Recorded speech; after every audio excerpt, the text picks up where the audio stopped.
If the stars were made to worship, so will I. Today's musings are from week 32, day 2.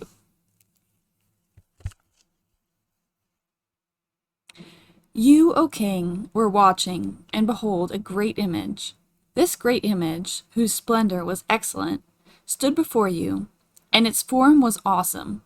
This image's head was of fine gold, and its chest and armor of silver, its belly and thighs of bronze, its legs of iron, its feet partially of iron, and partially of clay.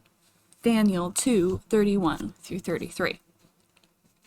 It's around 600 BC, and the Babylonian Empire under King Nebuchadnezzar rules the known world.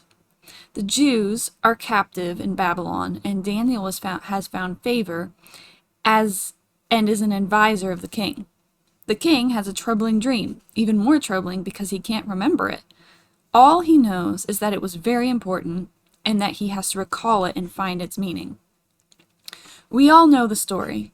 Nebuchadnezzar orders his sorcerers, astrologers, and magicians to tell him the dream and the interpretation, but they, of course, cannot fulfill this seemingly impossible request. Remember, they are empowered by Satan and his demons, and Satan is not omniscient, only God is. They are overwhelmed by this ridiculously unreasonable request and are obviously upset with the king. Look at their response. There is not a man on earth who can tell the king's matter. Therefore, no king, lord, or ruler has ever asked such things.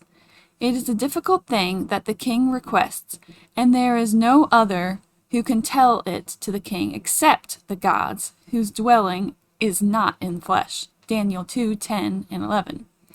They got that right. But the request finally comes to Daniel. He inquires of the Lord and is told the dream and the interpretation. Then he makes this awesome statement when explaining to the king why he has the answer to the king's request, and the pagan magicians and sorcerers did not. But there is a God in heaven. Daniel 2:28. Whenever you're feeling overwhelmed or down or defeated, just remember that. And this God does dwell with flesh. He is all-knowing and ever-present and all-powerful, and he absolutely loves you. Let me finish. Wow, this is a great way to start our day. Tomorrow morning we'll explain the vision and see how this is all related to the order and rule of the ancient world. We'll discuss how it all changed for the worse, starting just after the time of Jesus Christ, and which time Satan became fully engaged with this earth, having been cast out of heaven. Have a great day. And say hello to my son, Nakota.